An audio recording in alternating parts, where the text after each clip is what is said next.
또 지금 이 자리에는 이 문성묵 한국전략문제연구소 연구위원이 나오셨습니다. 지금 북한의 동향을 어떻게 분석해야 될지 먼저 분석해 보겠습니다. 어서 오십시오. 안녕하십니까. 네, 이 북한이 어제 갑자기 미사일을 쏘고 이런 움직임들을 어떻게 지금 봐야 될까요? 글쎄, 저도 참 어리둥절합니다.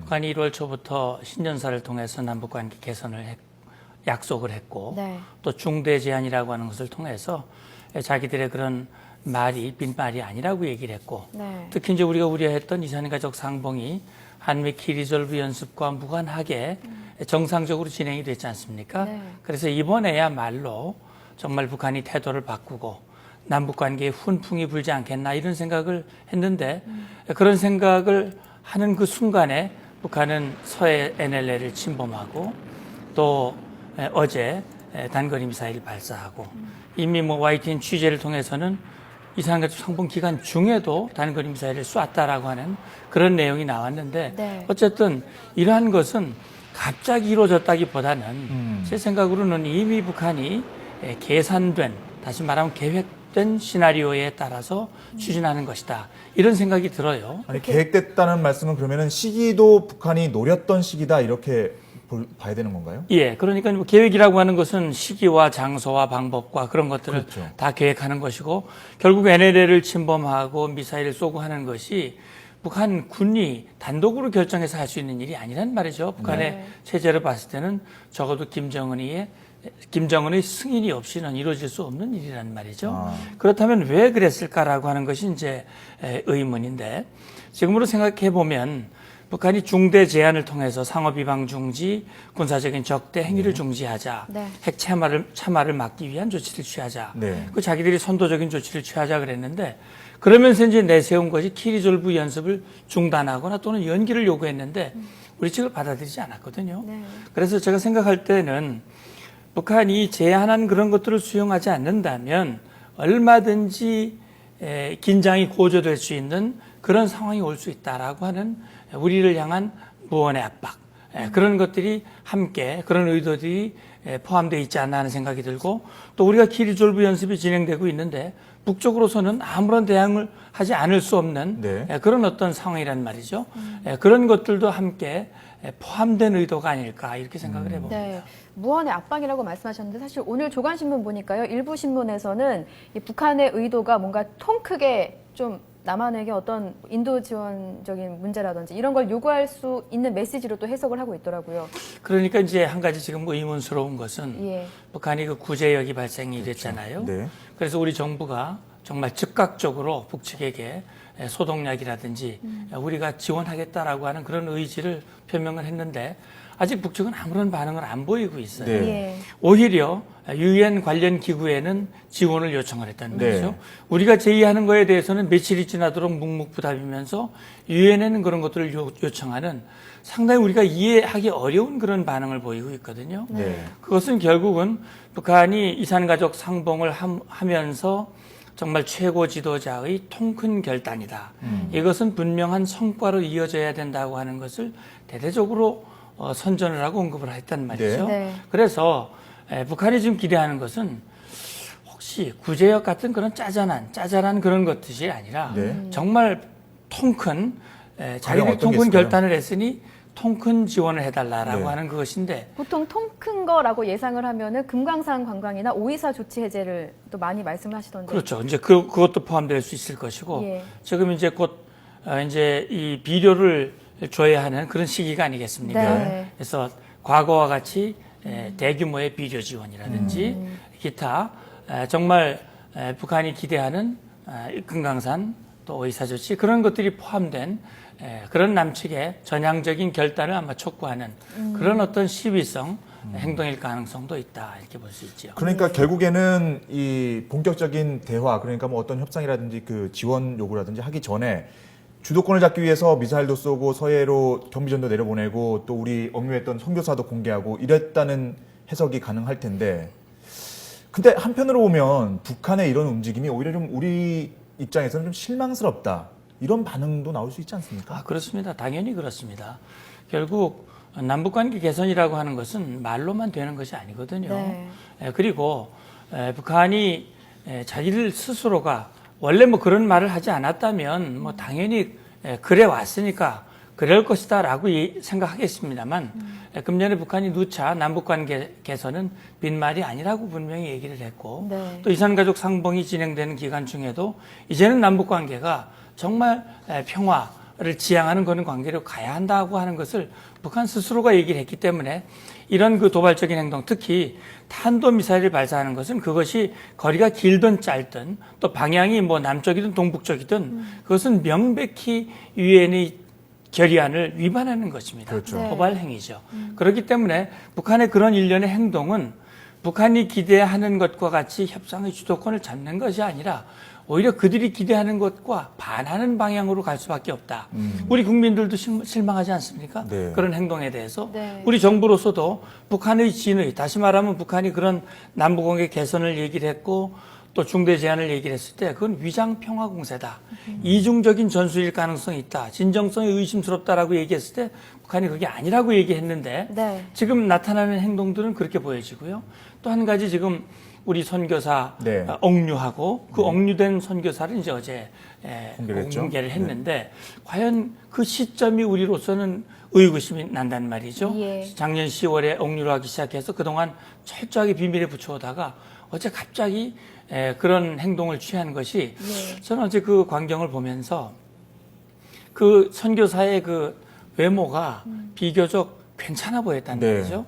그래서 저는 그 타이밍이 이 유엔에서 인권 결의안을 발표하고 북한의 인권 문제, 북한은 뭐 정말 인권이 유린되는 그런 나라고 정말 국제사법재판소에 제소를 해야 된다라고 하는 그런 얘기를 할 정도의 국제 여론이 아주 따가운 상황 속에서 우리는 이렇게 이런 사람들을 안전하게 네. 또 이 압력을 가하지 않고 했고 또 이 사람이 가족들을 향해서 정말 자기의 의지를 표명할 수 있는 이런 자리를 마련하는 우리야말로 인권을 존중하고 인도주의적인 조치를 취하는 그런 상황이다라고 하는 것을 보여주려고 하는 그런 의도적인 상황이 있지 않겠냐. 그런 생각도 들고 네. 또 한편으로는 결국 앞으로 남북 간에 지금 케네스 벨을 억류하고 있듯이 그렇죠.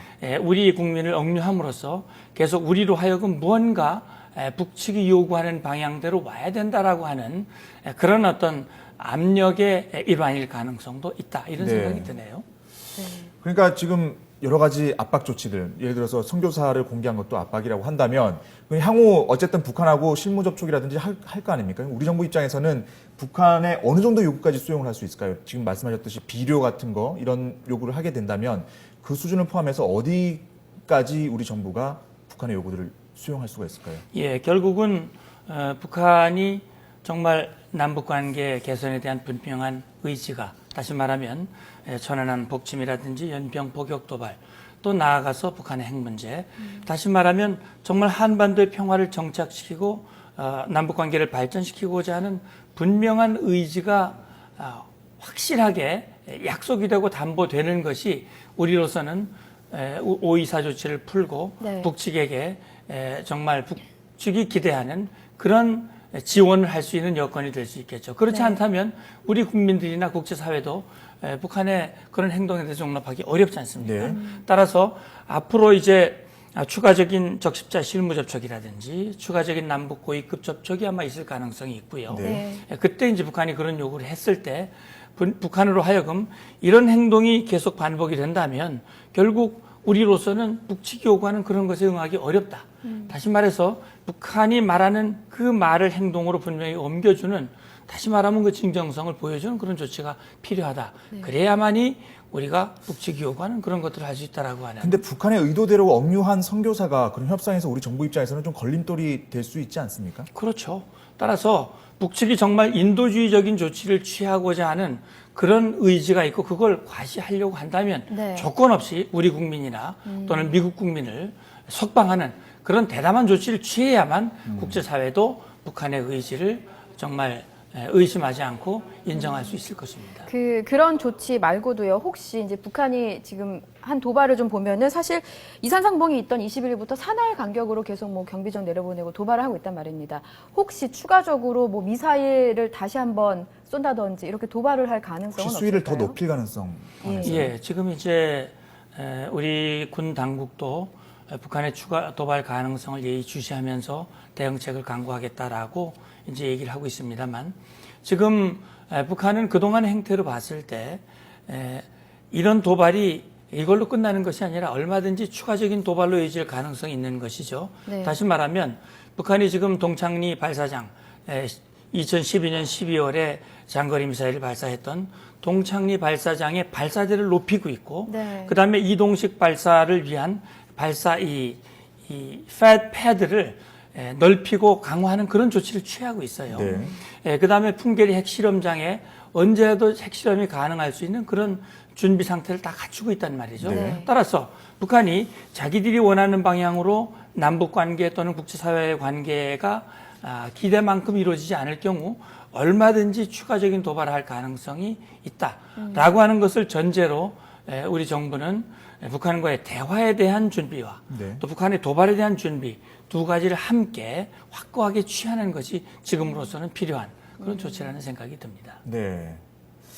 최근 일본 북한 간의 적십자 실무회담이 열리기로 했다는 얘기도 있는데 이거는 북한의 어떤 움직임으로 봐야 될까요? 글쎄 말입니다. 지금 이제 작년 연말에 이 일본 그 적십자 일본의 이 총리 자문역을 맡고 그렇죠. 있는 분이 네. 이제 평양을 방문해서 김영남 최고인민위원회 상임위원장을 면담을 했지 않습니까? 네. 그리고 이제 얼마 전에는 또 베트남에서 비밀 접촉을 했다고 하는 그런 설도 있었어요. 그렇죠.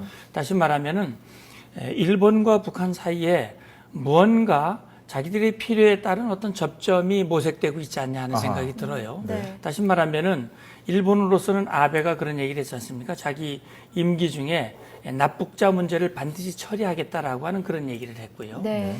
북한은 일본과의 관계 개선을 통해서 대일 청구권을 확보함으로써 이 대규모 경제적인 그런 지원을 기대하는 그런 상황에 있지 않습니까? 네. 따라서 양측의 이익이 맞아 떨어지면서 이런 접촉이 이어지고 있고요. 이 적십자 접촉이 그것도 선양에서 열리더라고요. 3월 네. 초에. 네.